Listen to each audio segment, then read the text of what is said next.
ಇವತ್ತು ಹಾರ್ಟ್ ಬಗ್ಗೆ ಎಕ್ಸ್ಪ್ಲೇನ್ ಮಾಡ್ತಾ ಇದ್ದೀನಿ ಮತ್ತು ಮುಂದೆ ತುಂಬ ದೊಡ್ಡ ವಿಡಿಯೋನೇ ಇದೆ, ಫುಲ್ ಎಕ್ಸ್ಪ್ಲನೇಷನ್ ಇರೋದು. ಆದರೆ ನಾನು ಅಲ್ಲಿ ಒಂದೇ ಒಂದು ಮಿಸ್ಟೇಕ್ ಮಾಡಿದ್ದೀನಿ. ಅದೇನು ಅಂತ ಅಂದರೆ, ನಾನು ನಿಮ್ಗೆ ಹೇಳಿದೆ ನಾನು ಹಾರ್ಟಿಂದ ಲಂಗ್ಸ್ಗೆ ಹೋಗೋದು, ಲಂಗ್ಸಿಂದ ಹಾರ್ಟಿಗೆ ಬರೋದು, ಪಲ್ಮನರಿ ಸರ್ಕ್ಯುಲೇಷನ್ ಅಂತ.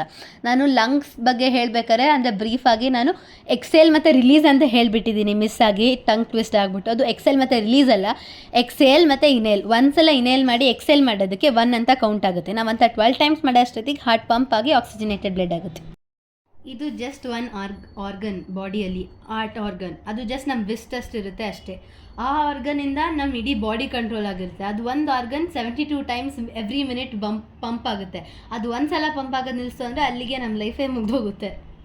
ಅಂಥ ಇಂಪಾರ್ಟೆಂಟ್ ಆರ್ಗನ್ ಇದು. ಸೊ ನಾನು ಅದ್ರ ಬಗ್ಗೆ ಎಕ್ಸ್ಪ್ಲೇನ್ ಮಾಡ್ತಿದ್ದೀನಿ ಇವತ್ತು. ಸೊ ಬೇಸಿಕಲಿ ಫಸ್ಟು ಸ್ಟಾರ್ಟ್ ಆಗೋದು ರೈಟ್ ಸೈಡಲ್ಲಿ ಹಾರ್ಟ್ ವರ್ಕಿಂಗ್. ಸೊ ಇದು ಎ ಅಂತ ಬರೆದಿದ್ದೀನಿ, ಅದು ಸುಪೀರಿಯರ್ ವೆನಾ ಕಾವಾ. ಮತ್ತು ಐ ಅಂತ ಮೆನ್ಷನ್ ಮಾಡಿದ್ದೀನಿ, ಅದು ಇನ್ಫೀರಿಯರ್ ವೆನಾ ಕಾವಾ. ಇನ್ಫೀರಿಯರ್ ಅಂದರೆ ಕೆಳಗಡೆ ಇರುತ್ತೆ ವೆನಾ ಕಾವಾ ಅದು, ಮತ್ತು ಸುಪೀರಿಯರ್ ಅಂದರೆ ಮೇಲ್ಗಡೆ ಇರುತ್ತೆ. ಸೊ ಬಾಡಿಯಲ್ಲಿ ನಾವು ಯೂಸ್ ಮಾಡಿರೋಂಥ ಬ್ಲಡ್ ಅಂದರೆ ಡಿಆಕ್ಸಿಜನೇಟೆಡ್ ಬ್ಲಡ್, ಅದೆಲ್ಲ ಬ್ಲೂ ಕಲರಲ್ಲಿ ಮೆನ್ಷನ್ ಮಾಡಿದ್ದೀನಿ ನಾನಿಲ್ಲಿ. ಓಕೆ, ಸೊ ಡಿಆಕ್ಸಿಜನೇಟೆಡ್ ಬ್ಲಡ್ ಎಲ್ಲ ಸುಪೀರಿಯರ್ ವೆನಾ ಕಾವಾ ಅಂದರೆ ಟಾಪ್ ಪಾರ್ಟ್, ಅಂದರೆ ಬ್ರೇನಿಂದ, ಆಮೇಲೆ ಥ್ರಾಟಿಂದ, ಫೇಸ್ ಪಾರ್ಟಿಂದ, ಅಪ್ಪರ್ ಬಾಡಿಯಿಂದ ಬರೋ ಅಂಥ ಬ್ಲಡ್ ಎಲ್ಲ ಸುಪೀರಿಯರ್ ವೆನಾ ಕಾವಾಯಿಂದ ಹಾರ್ಟಿಗೆ ಎಂಟರ್ ಆಗುತ್ತೆ, ರೈಟ್ ಸೈಡ್ ಹಾರ್ಟಿಗೆ. ಆಮೇಲೆ ಕೆಳಗಡೆ ಬಾಡಿ ಪಾರ್ಟ್ಸಿಂದ ಅಂದರೆ ಲೆಗ್ಸಿಂದ, ಸ್ಟಮಕಿಂದ, ಹ್ಯಾಂಡ್ಸಿಂದ ಬರೋಂಥದ್ದೆಲ್ಲ ಡೌನ್ ಇನ್ಫೀರಿಯರ್ ವೆನಾ ಕಾವಾಯಿಂದ ಎಂಟರ್ ಆಗುತ್ತೆ. ಎಂಟರ್ ಆಗಿಬಿಟ್ಟು ಅದು ಡೈರೆಕ್ಟ್ ಇಲ್ಲಿ ರೈಟ್ ವೆಂಟ್ರಿಕಲಿಗೆ ಹೋಗಲ್ಲ, ರೈಟ್ ಏಟ್ರಿಯಮ್ ಇರುತ್ತೆ. ಆರ್ಟಲ್ಲಿ 4 ಚೇಂಬರ್ಸ್ ಇರುತ್ತೆ ಬೇಸಿಕಲಿ. ಓಕೆ, ಸೊ ಟಾಪಲ್ಲಿ 2 ಇರೋದು ಅದು ರೈಟ್ ಮತ್ತು ಲೆಫ್ಟ್ ಏಟ್ರಿಯಮ್, ಕೆಳಗಡೆ 2 ಇರೋದು ರೈಟ್ ಮತ್ತು ಲೆಫ್ಟ್ ವೆಂಟ್ರಿಕಲ್, ಈ ಕಡೆ ಇರೋದು ರೈಟ್ ಸೈಡ್, ಈ ಕಡೆ ಇರೋದು ಲೆಫ್ಟ್ ಸೈಡ್. ಹಾರ್ಟ್ ಪಂಪಿಂಗ್ ಯಾವಾಗಲೂ ರೈಟಿಂದ ಸ್ಟಾರ್ಟ್ ಆಗುತ್ತೆ. ಸೊ ನಾನು ಹೇಳ್ದಂಗೆ ಡಿಆಕ್ಸಿಜನೇಟೆಡ್ ಬ್ಲಡ್ ಅಂದರೆ ಆಕ್ಸಿಜನ್ ಇಲ್ಲದೇ ಇರೋಂಥ ಬ್ಲಡ್, ಬ್ಲೂ ಕಲರ್ ಬ್ಲಡ್, ಅದು ಇನ್ಫೀರಿಯರ್ ವೆನಾ ಕಾವಾ ಮತ್ತು ಸುಪೀರಿಯರ್ ವೆನಾ ಕಾವಾಯಿಂದ ಎಂಟರ್ ಆಗಿಬಿಟ್ಟು ರೈಟ್ ಏಟ್ರಿಯಮ್ ಬರುತ್ತೆ, ಅಂದರೆ top part, right side top ಪಾರ್ಟಿಗೆ, ಈ ಪಾರ್ಟಿಗೆ ಬರುತ್ತೆ. ಆಯಿತಾ? ಆಮೇಲೆ ಅದೇನು ಮಾಡುತ್ತೆ, ಇಲ್ಲಿಂದ ಡೌನ್ ಪಾರ್ಟಿಗೆ ಕಳಿಸುತ್ತೆ, ಅಂದರೆ ರೈಟ್ ವೆಂಟ್ರಿಕಲಿಗೆ ಕಳ್ಸೋಕ್ಕೆ ಹೋಗುತ್ತೆ. ಅದು ರೈಟ್ ವೆಂಟ್ರಿಕಲಲ್ಲಿ ಕಳಿಸ್ಬೇಕಾದ್ರೆ ಬ್ಲಡ್ ತುಂಬ ಹೈ ಪ್ರೆಷರಲ್ಲಿರುತ್ತೆ, ತುಂಬ ಅಂದರೆ ತುಂಬ ಹೈ ಪ್ರೆಷರಲ್ಲಿರುತ್ತೆ. ಮತ್ತು ಇದು ಮತ್ತು ಇದಕ್ಕೆ ಟ್ರೈಕಸ್ಪೈಡ್ ಅಂತಾರೆ. ಈ 2 ಸ್ಟ್ರಕ್ಚರ್ಸ್, 2 ಆಲೋ ಸ್ಟ್ರಕ್ಚರ್ಸ್ ಇದು, ಅದು ಕ್ಲೋಸ್ ಮತ್ತು ಓಪನ್ ಆಗ್ತಾ ಇರುತ್ತೆ. ಅದು ಸಡನ್ನಾಗಿ ಕ್ಲೋಸ್ ಆಗುತ್ತೆ, ಯಾಕೆಂದರೆ ಅವಾಗ ಬ್ಲಡ್ ಹೈ ಪ್ರೆಷರಲ್ಲಿ ಇರುತ್ತಲ್ವಾ. ಸಡನ್ನಾಗಿ ಹೋದರೆ ನಮ್ಮ ವೇನ್ಸ್ ಇಲ್ಲ, ಏನಕ್ಕಾಗುತ್ತೆ, ಅದು ಅಪ್ಪಿಂದ ಡೌನ್ ಹೋಗ್ತಾ ಇರೋದು, ಡೌನಿಂದ ಅಪ್ ಹೋಗ್ತಿಲ್ಲ. ಸೊ ಅಪ್ಪಿಂದ ಡೌನ್ ಬರಬೇಕಾದ್ರೆ ಅಪ್ಪಿಂದ ಡೌನ್ ಬರಬೇಕಾದ್ರೆ ಹೈ ಪ್ರೆಷರಲ್ಲಿ ಇರುತ್ತೆ ತುಂಬ ಬ್ಲಡ್. ಇವಾಗ ರೋಲರ್ ಕಾಸ್ಟರಲ್ಲಿ ಮೇಲ್ಗಡೆಯಿಂದ ಕೆಳಗೆ ಹೋಗ್ಬೇಕಾದ್ರೆ ಫುಲ್ ಪ್ರೆಷರಲ್ಲಿ ಇರುತ್ತೆ, ಅದಕ್ಕೆ ನಮಗೆಲ್ಲ ಭಯ ಆಗೋದು. ಸೊ ಅದನ್ನು ಸ್ವಲ್ಪ ಸ್ಲೋ ಡೌನ್ ಮಾಡೋಕ್ಕೆ ಅಂತ ಇದು ಟ್ರೈಕಸ್ಪೈಟ್ಸ್ ಈ ಕಡೆ ಇರುತ್ತೆ. ಇದೇ ಥರ ಈ ಕಡೆ ಬೈಕಸ್ಪೈಟ್ಸ್ ಇರುತ್ತೆ, ಅದನ್ನು ನಾನು ಆಮೇಲೆ ಹೇಳ್ತೀನಿ. ಇದು ಟ್ರೈಕಸ್ಪೈಟ್ಸ್. ಓಕೆ, ಸೊ ಇದು ಬ್ಲಡ್ ಫ್ಲೋನ ಸ್ವಲ್ಪ ಸ್ಲೋ ಡೌನ್ ಮಾಡೋಕ್ಕೆ ಅಂತ ಇರುತ್ತೆ, ಕಂಟ್ರೋಲ್ ಮಾಡೋಕ್ಕೆ ಅಂತ. ಆಮೇಲೆ ರೈಟ್ ಏಟ್ರಿಯಮಿಂದ ರೈಟ್ ವೆಂಟ್ರಿಕಲ್ಗೆ ಇದು ಕಂಟ್ರೋಲ್ ಮಾಡಿ ಸ್ವಲ್ಪ ಸ್ವಲ್ಪ ಕಳಿಸುತ್ತೆ. ಸೊ ರೈಟ್ ವೆಂಟ್ರಿಕಲ್ ಏನು ಮಾಡುತ್ತೆ, ರೈಟ್ ವೆಂಟ್ರಿಕಲ್ ಇಲ್ಲಿ ಕಲೆಕ್ಟ್ ಆಗಿರುತ್ತೆ ಎಲ್ಲ ಬ್ಲಡ್. ನಾವು 12 ಟೈಮ್ಸ್ ಬ್ರೀತ್ ಮಾಡೋ ಅಷ್ಟೊತ್ತಿಗೆ ಇದು ಬ್ಲಡ್ ಆಕ್ಸಿಜನೇಟೆಡ್ ಆಗುತ್ತೆ. ಸೊ ಅಷ್ಟೊತ್ತಿಗೆ ಈ ರೈಟ್ ವೆಂಟ್ರಿಕಲ್ ವೇನ್ಸ್ ಅಂತ ಇರುತ್ತೆ ಹಾರ್ಟಲ್ಲಿ, ವೇನ್ಸ್ ಮತ್ತು ಆರ್ಟರೀಸ್, ಅವೆರಡು ಪೈಪ್ಸ್, 2 ಮೇನ್ ಪೈಪ್ಸ್. ಅದೆರಡೇ ನಮ್ಮ ಬ್ಲಡ್ನ ಆಕ್ಸಿಜನೇಟೆಡ್ ಮತ್ತು ಡಿಆಕ್ಸಿಜನೇಟೆಡ್ ಬ್ಲಡ್ನ ಕಲೆಕ್ಟ್ ಮಾಡಿ ಕಳಿಸೋದು. ವೇನ್ಸ್ ಅಂತ ಇರುತ್ತಲ್ಲ, ಅದೆಲ್ಲ ಡಿಆಕ್ಸಿಜನೇಟೆಡ್ ಬ್ಲಡ್ನ ಕಲೆಕ್ಟ್ ಮಾಡಿ ಲಂಗ್ಸಿಗೆ ಕೊಡುತ್ತೆ. ಆರ್ಟರೀಸ್ ಅಂತ ಇರುತ್ತಲ್ಲ, ಅದು ಆಕ್ಸಿಜನೇಟೆಡ್ ಬ್ಲಡ್ನ ಲಂಗ್ಸಿಂದ ಹಾರ್ಟಿಗೆ ಕೊಡುತ್ತೆ. ಸೊ ಬೇಸಿಕಲಿ ಇಲ್ಲಿ ರೈಟ್ ವೆಂಟ್ರಿಕಲಿಂದ ವೇನ್ಸ್ ಇರುತ್ತಲ್ಲ, ಆ ವೇನ್ಸ್ ಎಲ್ಲ ಕಲೆಕ್ಟ್ ಮಾಡಿ ನಮ್ಮ ಲಂಗ್ಸ್ ಹೆಚ್ಚು ಕಮ್ಮಿ ಸ್ವಲ್ಪ ದೂರ ಇರುತ್ತೆ ಹಾರ್ಟಿಂದ, ಸೊ ಅಲ್ಲಿ ಕಲೆಕ್ಟ್ ಮಾಡ್ಕೊಬಂದು ಕೊಡುತ್ತೆ. ನಾವು 12 times in and out breath ಮಾಡೋ ಅಷ್ಟೊತ್ತಿಗೆ, ಅಂದರೆ ಎಕ್ಸೆಲ್ ಮಾಡಿ ರಿಲೀಸ್ ಮಾಡೋ ಅಷ್ಟೊತ್ತಿಗೆ 12 ಟೈಮ್ಸ್, ಅಂದರೆ 1 ಎಕ್ಸೆಲ್ ಮಾಡಿ ರಿಲೀಸ್ ಮಾಡೋದು 1 ಅಂತ ಕೌಂಟ್ ಆಗುತ್ತೆ. ಸೊ ಅಷ್ಟೊತ್ತಾಗ ಅಷ್ಟೊತ್ತಿಗೆ ಲಂಗ್ಸಲ್ಲಿ ಇಲ್ಲಿ ಎಲ್ಲ ಬಾಡಿ ಪಾರ್ಟ್ಸ್ ಬ್ಲಡ್ ಆಕ್ಸಿಜನೇಟೆಡ್ ಆಗುತ್ತೆ. ಇದು ಲಂಗ್ಸ್ ಅಂತ ಕನ್ಸಿಡರ್ ಮಾಡಿ, ಇಲ್ಲಿ ಎಲ್ಲ ಬ್ಲಡ್ ಆಕ್ಸಿಜನೇಟೆಡ್ ಆಗುತ್ತೆ. ಮತ್ತು ಇಲ್ಲಿಂದ ಲಂಗ್ಸಿಂದ ಲೆಫ್ಟ್ ಏಟ್ರಿಯಮ್ಗೆ ಆರ್ಟ್ರೀಸ್ ಕನೆಕ್ಟ್ ಆಗಿರುತ್ತೆ. ಅದು ಕನೆಕ್ಟ್ ಆಗೋಕ್ಕೆ ಮುಂಚೆ ಅದು ಏನಾಗುತ್ತೆ, ಲಂಗ್ಸಿಂದ ಡೈರೆಕ್ಟ್ ಥ್ರೂ ಆರ್ಟ್ರೀಸ್, ಅಂದರೆ ಆರ್ಟ್ರೀಸ್ ಎಲ್ಗೆ ತೊಗೊಂಬಿಟ್ಟು ಅದು ಲೆಫ್ಟ್ ಏಟ್ರಿಯಮಿಗೆ ಬರುತ್ತೆ. ಲೆಫ್ಟ್ ಏಟ್ರಿಯಮ್ ಏನು ಮಾಡುತ್ತೆ, ಲೆಫ್ಟ್ ಏಟ್ರಿಯಮ್ ಅಲ್ಲಿ ಸ್ವಲ್ಪ ತಿಡ್ಕೊಂಬಿಟ್ಟು ಅದೆಲ್ಲ ಕ್ಲಿಯರ್ ಆಗಿದೆ ಅಂತ ಚೆಕ್ ಮಾಡಿಬಿಟ್ಟು ಅದು ಬೈಕಸ್ಪೈಟ್ಸ್ ಅಂತ ಹೇಳಿದ್ನಲ್ಲ, ಅದು ಕೂಡ ಅಪ್ಪಿಂದ ಡೌನಿಗೆ ಹೋಗುತ್ತೆ. ಸೊ ಅಪ್ಪಿಂದ ಡೌನ್ ಹೋಗ್ಬೇಕಾದ್ರೆ ಮತ್ತೆ ಹೈ ಪ್ರೆಷರ್ ಇರುತ್ತೆ. ಸೊ ಅದನ್ನು ಕಂಟ್ರೋಲ್ ಮಾಡೋಕ್ಕೆ ಈ ಕಡೆ ಟ್ರೈಕಸ್ಪೈಡ್ ಇರುತ್ತೆ, ಈ ಕಡೆ ಬೈಕಸ್ಪೈಡ್ ಇರುತ್ತೆ. ಸೊ ಇದು ಲೆಫ್ಟ್ ಏಟ್ರಿಯಮ್, ನಾನು ಹೇಳಿದಂಗೆ ಮೇಲ್ಗಡೆ ಇರೋದು ತುಂಬ ಗ್ಯಾಪ್ ಇದೆ. ಒಂದು ನಿಮಿಷ ಹೇಳ್ತೀನಿ ಅದನ್ನು. ಇದು ಲೆಫ್ಟ್ ಏಟ್ರಿಯಮಿಂದ ಲೆಫ್ಟ್ ವೆಂಟ್ರಿಕಲಿಗೆ ಸ್ಲೋ ಆಗಿ ಹೆಲ್ಪ್ ಮಾಡುತ್ತೆ ಇದು ಕಳ್ಸೋಕ್ಕೆ ಬೈಕಸ್ಪೈಡ್. ಇದೆಲ್ಲ ಇಲ್ಲಿಗೆ ಬಂದಮೇಲೆ ಅಯೋಟ ಇರುತ್ತೆ ಬಾಡಿಯಲ್ಲಿ, ಮೇಲೆ ಒಂದು ಅಯೋಟ ಇರುತ್ತೆ, ಕೆಳಗಡೆ ಒಂದು ಅಯೋಟ ಇರುತ್ತೆ. ಸೊ ಆ ಅಯೋಟ ಇಂದ ಇವಾಗ ಎಲ್ಲ ಬಾಡಿ ಪಾರ್ಟ್ಸ್ಗೆ ಮತ್ತೆ ಬ್ಲಡ್ ಹೋಗುತ್ತೆ. ಅಯೋಟದಿಂದ. ಹಾಂ, ಇದು ಅಯೋಟ, ಇಲ್ಲೊಂದು ಅಯೋಟ ಇದೆ, ಇಲ್ಲಿ ಅಯೋಟ. ಯಾಕೆ ಅದರಿಂದನೇ ಹೋಗುತ್ತೆ? ಯಾಕೆ ಅದು ಒಂದು ಮೇನ್ ಪಾರ್ಟ್, ಆರ್ಟ್ರೀಸ್ ಥರ ಅದು the biggest arteries in body. Okay, arteries the biggest arteries aorta. ಅದು ಇಲ್ಲೊಂದು ಅಯೋಟ ಇದೆ, ಇಲ್ಲೊಂದು ಅಯೋಟ ಇದೆ. ಸೊ ಆ ಅಯೋಟದಿಂದ ಮತ್ತೆ ಎಲ್ಲ ಬಾಡಿ ಪಾರ್ಟ್ಸ್ ಹೋಗುತ್ತೆ. ಎಲ್ಲ ಬಾಡಿ ಪಾರ್ಟ್ಸ್ ಅದನ್ನ ಯೂಸ್ ಮಾಡ್ಕೊಂಡ್ಬಿಟ್ಟು ಮತ್ತೆ ನಾನು ಹೇಳ್ದಂಗೆ ಇಲ್ಲಿ ರೈಟ್ ಏಟ್ರಿಯಮಿಗೆ ಬರುತ್ತೆ. ಮತ್ತೆ ಅದೇ ಸೈಕಲ್, ರೈಟ್ ಏಟ್ರಿಯಮಿಂದ ರೈಟ್ ವೆಂಟ್ರಿಕಲ್ಗೆ ಹೋಗಿ, ರೈಟ್ ವೆಂಟ್ರಿಕಲಿಂದ ವೇನ್ಸಿಂದ ಲಂಗ್ಸ್ಗೆ ಹೋಗಿ, ಲಂಗ್ಸಲ್ಲಿ 12 ಟೈಮ್ಸ್ ಬ್ರೀತ್ ಮಾಡೋ ಅಷ್ಟೊತ್ತಿಗೆ ಆಕ್ಸಿಜನೇಟೆಡ್ ಆಗಿ, ಅಂದರೆ ರೆಡ್ ಕಲರ್ ಬ್ಲಡ್ ಆಗಿ ಆಕ್ಸಿಜನ್ ಇರೋ ಬ್ಲಡ್ ಕನ್ವರ್ಟ್ ಆಗಿಬಿಟ್ಟು ಅದು ತೊಗೊಬಂದ್ಬಿಟ್ಟು ಎಲ್ಲಿ ಕೊಡುತ್ತೆ? ಲೆಫ್ಟ್ ಏಟ್ರಿಯಮಿಗೆ ಕೊಡುತ್ತೆ. ಲೆಫ್ಟ್ ಏಟ್ರಿಯಮಿಂದ ಲೆಫ್ಟ್ ವೆಂಟ್ರಿಕಲಿಗೆ ಬರುತ್ತೆ. ಲೆಫ್ಟ್ ವೆಂಟ್ರಿಕಲ್ ಏನು ಮಾಡುತ್ತೆ? ಅದನ್ನು ಅಯೋಟ, ಇಲ್ಲಿರೋ ಅಯೋಟ ಮತ್ತು ಇಲ್ಲಿರೋ ಅಯೋಟ ಇಲ್ಲಿ ಕನೆಕ್ಟ್ ಆಗಿದೆ ನೋಡಿ, ಇಲ್ಲಿಂದ ಕನೆಕ್ಟ್ ಆಗಿಲ್ಲಿದೆ. ಸೊ ಈ ಅಯೋಟದಿಂದ ಫುಲ್ ಬಾಡಿ ಪಾರ್ಟ್ಸ್ಗೆ ಹೋಗುತ್ತೆ. ಮತ್ತೆ ಸೈಕಲ್ ಕಂಟಿನ್ಯೂ ಆಗುತ್ತೆ. ಆಮೇಲೆ ಇನ್ನೊಂದೇನು ಅಂದರೆ ಆರ್ಟಲ್ಲಿ 4 ಚೇಂಬರ್ಸ್ ಇರುತ್ತೆ ಅಂತ ಹೇಳಿದೆ ನಾನು. ಮೇನಾಗೆ ನಾವು ಲೆಫ್ಟ್ ಸೈಡ್ ವರ್ಕಿಂಗ್ ಆಟ್, ರೈಟ್ ಸೈಡ್ ವರ್ಕಿಂಗ್ ಆಟ್ ಅಂತೀವಿ. ಯಾಕೆ ಅಂತ ಅಂದರೆ ಇದು ಲೆಫ್ಟ್, ನಾನು ಹೇಳಿದಂಗೆ ಇದು ರೈಟ್, ಓಕೆನಾ? ಸೊ ಇವಾಗ ನಮಗೆ ರೈಟಲ್ಲಿ ಫುಲ್ ಬೇರೆ ಡಿಆಕ್ಸಿನೇಟೆಡ್ ಬ್ಲಡ್ ಇರುತ್ತೆ, ಅಂದರೆ ಆಕ್ಸಿಜನ್ ಇಲ್ಲದೆ ಇರೋವಂಥ ಬ್ಲಡ್ ಇರುತ್ತೆ. ಮತ್ತು ಲೆಫ್ಟ್ ಸೈಡಲ್ಲಿ ಆಕ್ಸಿಜನ್ ಇರೋ ಅಂಥ ಬ್ಲಡ್ ಇರುತ್ತೆ, ಯಾಕೆಂದರೆ ಪ್ಯೂರಿಫೈ ಆಗಿ ಬಂದಿರುತ್ತೆ ಲಂಗ್ಸಿಂದ. ಸೊ ಹಾರ್ಟ್ ಪಂಪ್ ಮಾಡ್ತಾನೆ ಇರುತ್ತೆ, ಯಾಕಂದರೆ ಅದು ಪಾಸ್ ಆಗಬೇಕಲ್ಲ ಬ್ಲಡ್ ಅದರಿಂದ. ಸೊ ಆಕ್ಸಿಜನೇಟೆಡ್ ಬ್ಲಡ್ ಅಂದರೆ ಲೆಫ್ಟ್ ಸೈಡಲ್ಲಿರೋ ಬ್ಲಡ್, ರೈಟ್ ಸೈಡಲ್ಲಿರೋ ಡಿಆಕ್ಸಿಜನೇಟೆಡ್ ಬ್ಲಡ್. ಅಂದರೆ ಲೆಫ್ಟ್ ಸೈಡಲ್ಲಿ ಆಕ್ಸಿಜನ್ ಇರೋ ಬ್ಲಡ್ ಇದೆ, ರೈಟ್ ಸೈಡಲ್ಲಿ ಆಕ್ಸಿಜನ್ ಇಲ್ಲದೆ ಇರೋ ಬ್ಲಡ್ ಇದೆ. ಅವೆರಡು ಮಿಕ್ಸ್ ಆಗಬಾರ್ದು ಅನ್ನೋ ಕಾರಣಕ್ಕೆ ಅದು ಡಿವೈಡ್ ಆಗಿರುತ್ತೆ 2 ಪಾರ್ಟ್ಸ್ ಆಗಿ. ಮಿಕ್ಸ್ ಆದರೆ ಅದು ಮತ್ತೆ ಯೂಸ್ ಇಲ್ಲ ಪ್ಯೂರಿಫೈ ಆಗೋದು ಲಂಗ್ಸಲ್ಲಿ. ಸೊ ಅದರಿಂದ ಡಿವೈಡ್ ಆಗಿರುತ್ತೆ ಸೈಡಲ್ಲಿ. ಆಮೇಲೆ ಇನ್ನೊಂದು ಇಂಪಾರ್ಟೆಂಟ್ ಪಾರ್ಟ್ ಇದೆ. ಎಷ್ಟೊಂದು ಜನ ಹೇಳ್ತಾ ಇರ್ತಾರೆ ನನಗೆ ಕಾಲಲ್ಲಿ ಗಂಟಾಗಿದೆ, ಕೈಯಲ್ಲಿ ಗಂಟಾಗಿದೆ ಅಂತ. ಅದು ಗಂಟಲ್ಲ, ಲಿಂಪ್ ಅಂತಾರೆ, ಅದಕ್ಕೆ ಲಿಂಪ್ಸ್ ಅಂತಾರೆ. ಓಕೆ, ಸೊ ಹಾರ್ಟಿಂದ ನಾನು ಹೇಳಿದೆ ವೇನ್ಸ್ ಅನ್ನೋದು ಬ್ಲೂ ಕಲರ್, ಅಂದರೆ ಡಿಆಕ್ಸಿಜನೇಟೆಡ್ ಬ್ಲಡ್ ತಗೊಂಡೋಗುತ್ತೆ. ವೇನ್ಸ್ ಅನ್ನೋದು ಎಲ್ಲಿಂದನಾರು ಅಷ್ಟೇ, ಬಾಡಿಯಿಂದ ಎಲ್ಲ ಪಾರ್ಟ್ಸಿಂದ ಡಿಆಕ್ಸಿಜನೇಟೆಡ್ ಬ್ಲಡ್ ವೇನ್ಸ್ ಕಲೆಕ್ಟ್ ಮಾಡ್ಕೊಂಬರುತ್ತೆ. ಆರ್ಟ್ರೀಸ್ ಅಂದರೆ ಅದು ಆಕ್ಸಿಜನೇಟೆಡ್ ಬ್ಲಡ್, ಅಂದರೆ ಆಕ್ಸಿಜನ್ ಇರೋ ಬ್ಲಡ್ನ ಮಾತ್ರ ಕಲೆಕ್ಟ್ ಮಾಡ್ಕೋಬೋದು. ಅದು ರೆಡ್ ಕಲರಲ್ಲಿ ಇರುತ್ತೆ ಯಾವಾಗಲೂ, ಇದು ಬ್ಲೂ ಕಲರಲ್ಲಿ ಇರುತ್ತೆ. ಸೊ ಆರ್ಟ್ರೀಸ್ ಮತ್ತು ವೇನ್ಸ್ ಬ್ಲೂ ಕಲರಲ್ಲೇ ಇರುತ್ತಾ ನಿಜವಾಗ್ಲೂ ಒಳಗಡೆ? ಅಂತ ಹೇಳ್ತಾರೆ ಎಲ್ಲರೂ, ಮೆನ್ಷನ್ ಮಾಡೋಕ್ಕೆ ಗೊತ್ತಾಗಲಿ ಅಂತ, ಆಕ್ಸಿಜನ್ ಇಲ್ದಿರೋ ಬ್ಲಡ್.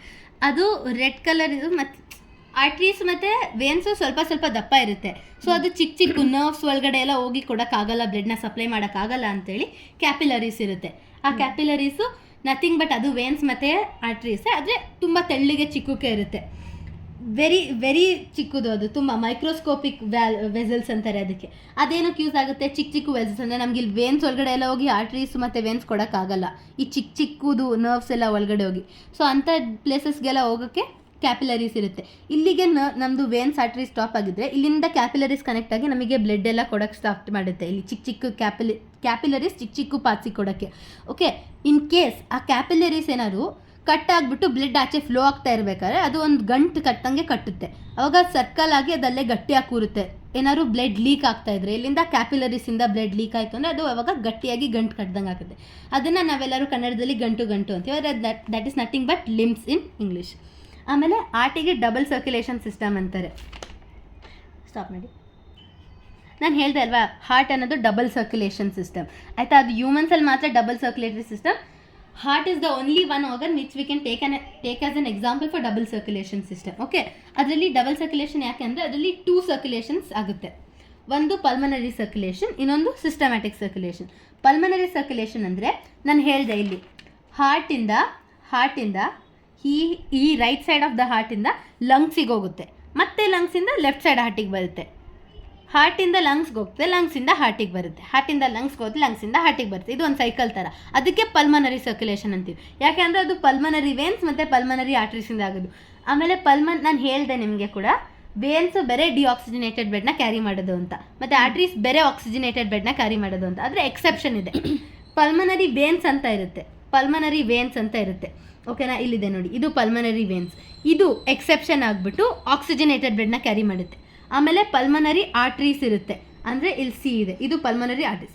ಅದು ಕೂಡ ಎಕ್ಸೆಪ್ಷನ್ ಆಗಿ ಆರ್ಟ್ರೀಸ್ ಅದು ಆದರೂ ಡಿಆಕ್ಸಿಜನೇಟೆಡ್ ಬ್ಲಡ್ ಕ್ಯಾರಿ ಮಾಡುತ್ತೆ. ಸೊ ಪಲ್ಮನರಿ ವೇನ್ಸ್ ಮತ್ತು ಪಲ್ಮನರಿ ಆರ್ಟ್ರೀಸ್ ಎಕ್ಸೆಪ್ಷನ್, ಅದು ಆಕ್ಸಿಜನೇಟೆಡ್ ಡಿಆಕ್ಸಿಜನೇಟೆಡ್ನ ಉಲ್ಟಾ ಪಲ್ಟಾ ಕ್ಯಾರಿ ಮಾಡುತ್ತೆ. ಓಕೆನಾ. ಆಮೇಲೆ ಸೆಕೆಂಡ್ನೇದು ಪಲ್ಮನರಿ ಸರ್ಕ್ಯುಲೇಷನ್ ಎಲ್ಲರಿಗೂ ಗೊತ್ತಾಗಿದೆ. ಒಂದು ಹಾರ್ಟಿಂದ ಲಂಗ್ಸ್ಗೆ ಹೋಗುತ್ತೆ, ಮತ್ತೆ ಲಂಗ್ಸಿಂದ ಹಾರ್ಟಿಗೆ ಬರುತ್ತೆ. ಸಿಸ್ಟಮ್ಯಾಟಿಕ್ ಸರ್ಕ್ಯುಲೇಷನ್ ಅಂದರೆ ನಾನು ಹೇಳಿದೆ, ಅಯೋಟಾ ಹೆಲ್ಪಿಂದ ಹಾರ್ಟಿಂದ ಅಯೋಟಾ ಥ್ರೂ ಅಯೋಟಾ ಎಲ್ಲ ಬಾಡಿ ಪಾರ್ಟ್ಸ್ಗೂ ಹೋಗುತ್ತೆ. ಆಮೇಲೆ ಎಲ್ಲ ಬಾಡಿ ಪಾರ್ಟ್ಸಿಂದ ತೊಗೊಬಂದು ಸುಪೀರಿಯರ್ ಮತ್ತು ಇನ್ಫೀರಿಯರ್ ವೆನಕವಿಂದ ಮತ್ತೆ ಹಾರ್ಟಿಗೆ ಹೋಗುತ್ತೆ. ಅಂದರೆ ಏನರ್ಥ ಇಲ್ಲಿ, ಹಾರ್ಟಿಂದ ಎಲ್ಲ ಬಾಡಿ ಪಾರ್ಟ್ಸ್ಗೆ, ಎಲ್ಲ ಬಾಡಿ ಪಾರ್ಟ್ಸಿಂದ ಮತ್ತೆ ಹಾರ್ಟಿಗೆ, ಅದಕ್ಕೆ ಸಿಸ್ಟಮ್ಯಾಟಿಕ್ ಸರ್ಕ್ಯುಲೇಷನ್ ಅಂತೀವಿ. ಸೊ ಇದರಿಂದ ಟೂ ಟೈಪ್ಸ್ ಆಫ್ ಸರ್ಕ್ಯುಲೇಷನ್ ಆಗ್ತಾ ಇದೆ ಬಾಡಿಯಲ್ಲಿ ಇನ್ ದ ಸೆನ್ಸ್ ಹಾರ್ಟಲ್ಲಿ. ಸೊ ಒಂದೇನು ಪಲ್ಮನರಿ ಸರ್ಕ್ಯುಲೇಷನ್, ಒಂದು ಹಾರ್ಟಿಂದ ಲಂಗ್ಸ್ಗೆ, ಲಂಗ್ಸಿಂದ ಹಾರ್ಟ್ಗೆ, ಅದು ಒಂದು ಪಲ್ಮನರಿ ಸರ್ಕ್ಯುಲೇಷನ್. ಇನ್ನೊಂದು ಸಿಸ್ಟಮ್ಯಾಟಿಕ್ ಸರ್ಕ್ಯುಲೇಷನ್, ಅದು ಹಾರ್ಟಿಂದ ಎಲ್ಲ ಪಾರ್ಟ್ಸ್ ಆಫ್ ಬಾಡಿಗೆ ಮತ್ತು ಎಲ್ಲ ಪಾರ್ಟ್ಸ್ ಆಫ್ ಬಾಡಿಯಿಂದ ಹಾರ್ಟಿಗೆ ಆಗುತ್ತೆ. ಸೊ ಬೇಸಿಕಲಿ ನಾನು ಆಗ್ಲಾಗಲೇ ಆರ್ಟ್ರೀಸ್ ಮತ್ತು ವೇನ್ಸ್ ಅಂತ ಹೇಳಿ, ಆಮೇಲೆ ಪಲ್ಮನರಿ ವೇನ್ಸ್, ಪಲ್ಮನರಿ ಆರ್ಟ್ರೀಸ್ ಅಂತ ಹೇಳಿ ಕನ್ಫ್ಯೂಸ್ ಮಾಡಿರ್ತೀನಿ. ಎಕ್ಸೆಪ್ಷನ್ ಇದೆ, ಇದು ಆಕ್ಸಿಜನೇಟೆಡ್ ಕ್ಯಾರಿ ಮಾಡುತ್ತೆ, ಇದು ಡಿಆಕ್ಸಿಜನೇಟೆಡ್ ಕ್ಯಾರಿ ಮಾಡುತ್ತೆ ಅಂತ ಹೇಳಿ ಕನ್ಫ್ಯೂಸ್ ಮಾಡಿದ್ದೀನಿ. ಸೊ ನಾನು ಆರ್ಟ್ರೀಸ್ ಮತ್ತು ವೇನ್ಸಿನ ಬಗ್ಗೆ ಡಿಫ್ರೆನ್ಸ್ ಹೇಳ್ತೀನಿ ಇವಾಗ. ಇಲ್ಲಿ ಬನ್ನಿ. ಸೊ ಆರ್ಟ್ರೀಸ್ ಅಂತ ಇದೆಯಲ್ಲ, ಅದು ಆಲ್ವೇಸ್ ಕ್ಯಾರೀಸ್ ಆಕ್ಸಿಜನೇಟೆಡ್ ಬ್ಲಡ್, ಅಂದರೆ ಆಕ್ಸಿಜನ್ ಇರೋ ಅಂತ ರೆಡ್ ಕಲರ್ ಬ್ಲಡ್ನ ಕ್ಯಾರಿ ಮಾಡುತ್ತೆ. ಎಕ್ಸೆಪ್ಷನ್ ಇದೆ, ಅದು ಪಲ್ಮನರಿ ಆರ್ಟ್ರೀಸ್ ಅಂದರೆ ನಾನು ಇಲ್ಲಿ ತೋರಿಸಿದ್ದೀನಿ. ಪಲ್ಮನರಿ ಆರ್ಟ್ರಿ ಅದೊಂದು ಆರ್ಟ್ರಿ ಮಾತ್ರ ಆಕ್ಸಿಜನೇಟೆಡ್ ಬ್ಲಡ್ನ ಕ್ಯಾರಿ ಮಾಡಲ್ಲ, ಅದೊಂದು ಡಿಆಕ್ಸಿಜನೇಟೆಡ್ ಬ್ಲಡ್ನ ಕ್ಯಾರಿ ಮಾಡುತ್ತೆ. ವೇನ್ಸು ಬೇರೆ ಓನ್ಲಿ ಆಕ್ಸಿಜನೇಟೆಡ್ ಬ್ಲಡ್ನ ಕ್ಯಾರಿ ಮಾಡುತ್ತೆ, ಎಕ್ಸೆಪ್ಟ್ ಪುಲ್ಮನರಿ ವೇನ್ಸ್. ಇದು ಒಂದು ಬಿಟ್ಟು ಎರಡಕ್ಕೂ ಎಕ್ಸೆಪ್ಷನ್ಸ್ ಇದೆ, ಆಯಿತಾ. ವೇನ್ಸು ಡಿಆಕ್ಸಿಜನೇಟೆಡ್ನ ಕ್ಯಾರಿ ಮಾಡುತ್ತೆ, ಆರ್ಟ್ರೀಸು ಆಕ್ಸಿಜನೇಟೆಡ್ನ ಕ್ಯಾರಿ ಮಾಡುತ್ತೆ. ಆದರೆ ಪಲ್ಮನರಿ ಆರ್ಟ್ರೀಸ್ ಅಂತ ಇನ್ನೊಂದಿರುತ್ತೆ, ಅದು ಉಲ್ಟಾ, ಡಿಆಕ್ಸಿಜನೇಟೆಡ್ ಕ್ಯಾರಿ ಮಾಡುತ್ತೆ. ಮತ್ತು ಪಲ್ಮನರಿ ವೇನ್ಸ್ ಅಂತ ಒಂದಿರುತ್ತೆ, ಅದು ಉಲ್ಟಾನೇ, ಅದು ಆಕ್ಸಿಜನೇಟೆಡ್ ಬ್ಲಡ್ನ ಕ್ಯಾರಿ ಮಾಡುತ್ತೆ, ಅದು ಎಕ್ಸ್ಚೇಂಜ್ ಆಗಿರುತ್ತಲ್ಲ ಒಂದು ಪಾರ್ಟಲ್ಲಿ. ಆಮೇಲೆ ಸೆಕೆಂಡ್ ಪಾಯಿಂಟ್ ಎಕ್ಸ್ಪ್ಲೇನ್ ಮಾಡೋಕ್ಕೆ, ವ್ಯಾಲ್ವ್ಸ್ ಅಂತ ಇರುತ್ತೆ. ಅದೊಂದು ವ್ಯಾಲ್ವ್ಸ್ ಅಂದರೆ ಬ್ಲಡ್ ಐ ಪ್ರೆಷರಲ್ಲಿ ಇರುತ್ತೆ ಅಂತ ಹೇಳಿದ್ನಲ್ವ ನಾನು. ಬ್ಲಡ್ ಐ ಪ್ರೆಷರಲ್ಲಿ ಇರೋದ್ರಿಂದ ಸ್ಕಿನ್ ಇಲ್ಲ ತಿನ್ನಾಗಿರೋ ಅಂಥ ಪೈಪ್ಸ್ ಯಾವಾಗಾದ್ರೂ ಕಿತ್ತೋಗ್ಬೋದು. ಸೊ ಅದನ್ನು ಇದು ಮಾಡೋಕ್ಕೆ ವ್ಯಾಲ್ವ್ಸ್ ಇರುತ್ತೆ ಅದಕ್ಕೆ.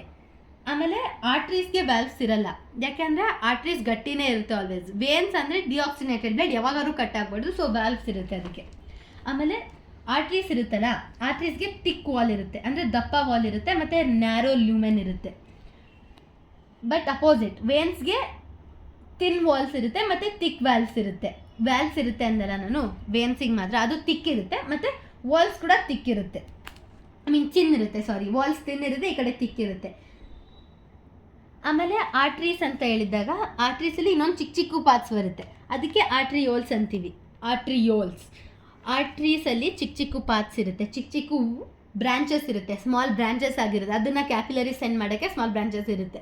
ಸೊ ಆ ಬ್ರಾಂಚಸ್ನ ನಾವು ಆರ್ಟ್ರಿಯೋಲ್ಸ್ ಅಂತೀವಿ. ವೇನ್ಸಲ್ಲೂ ಸ್ಮಾಲ್ ಬ್ರಾಂಚಸ್ ಇರುತ್ತೆ, ಸೊ ಅದನ್ನು ಕ್ಯಾಪಿಲರೀಸಿಂದ ತೊಗೊಳಕ್ಕೆ ವಾಪಸ್ಸು ಡಿಆಕ್ಸಿಜನೇಟೆಡ್ ಬ್ಲಡ್ನ, ಅದಕ್ಕೆ ನಾವು ವೆನ್ಯೂಲ್ಸ್ ಅಂತೀವಿ, ಓಕೆನಾ. ಆಮೇಲೆ ಆರ್ಟ್ರೀಸ್ ಬ್ಲಡ್ನ ಐ ಪ್ರೆಷರಲ್ಲಿ ತೊಗೊಂಡೋಗುತ್ತೆ, ತುಂಬ ಐ ಪ್ರೆಷರಲ್ಲಿ ತೊಗೊಂಡೋಗುತ್ತೆ, ಅದಕ್ಕೆ ತಿಕ್ ವಾಲ್ ಇರುತ್ತೆ.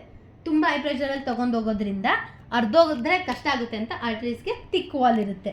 ಮತ್ತು ವೇನ್ಸ್ ಇರುತ್ತಲ್ಲ, ವೇನ್ಸ್ ಅಂದರೆ ಇದು ಸ್ಲೋ ಆಗಿ ಕರ್ಕೊಂಡು ಹೋಗುತ್ತೆ. ನಾನು ಹೇಳಿದೆ ಇದು ಎರಡು ಆರ್ಟ್ರೀಸಿಂದ ಹೋಗೋದು ಅಂತ, ಏಟ್ರಿಯಮಿಂದ ತುಂಬ ಹೈ ಪ್ರೆಷರಲ್ಲಿ ಹೋಗ್ತಾ ಇರುತ್ತೆ. ಆದರೆ ಇಲ್ಲಿ ವೇನ್ಸ್ ಇರುತ್ತಲ್ಲ, ವೇನ್ಸ್ ತುಂಬ ಲೋ ಪ್ರೆಷರಲ್ಲಿ ತೊಗೊಂಡೋಗುತ್ತೆ. ಆಮೇಲೆ ಮೇಲ್ಗಡೆ ಎರಡು atrium, right atrium, left atrium left ವೆಂಟ್ರಿಕಲಿಗೆ ಬರೋಕ್ಕೆ, ಲೆಫ್ಟ್ ವೆಂಟ್ರಿಕಲ್ ಮತ್ತು ರೈಟ್ ವೆಂಟ್ರಿಕಲಿಗೆ ಬರೋಕ್ಕೆ ಐ ಪ್ರೆಷರ್ ಇರೋದ್ರಿಂದ ನಮಗೆ ರೈಟ್ ಸೈಡಲ್ಲಿ ಟ್ರೈಕಸ್ಪೈಟ್ಸ್ ಇರುತ್ತೆ, ಲೆಫ್ಟ್ ಸೈಡಲ್ಲಿ ಬೈಕಸ್ಪೈಟ್ಸ್ ಇರುತ್ತೆ. ಅದು ಬ್ಲಡ್ ಫ್ಲೋನ ಸ್ವಲ್ಪ ಸ್ಲೋ ಡೌನ್ ಮಾಡಿ ಈಸಿಯಾಗಿ ಕಳಿಸ್ಕೊಡುತ್ತೆ. ಕ್ಲೋಸ್ ಓಪನ್ ಆಗ್ತಾ ಇರುತ್ತೆ, ಸೊ ದಟ್ ಬ್ಲಡ್ ಒಂದೇ ಸಲ ಫೋರ್ಸಿಂದ ಹೋಗಲ್ಲ. ಫೋರ್ಸಲ್ಲಿ ಹೋದರೆ ಅದು ಕಟ್ ಆಗ್ಬೋದು, ಏನಾದ್ರು ಡ್ಯಾಮೇಜ್ ಆಗ್ಬೋದು ಅಂತ ಹಾಗೆ ಹೇಳ್ತಾರೆ.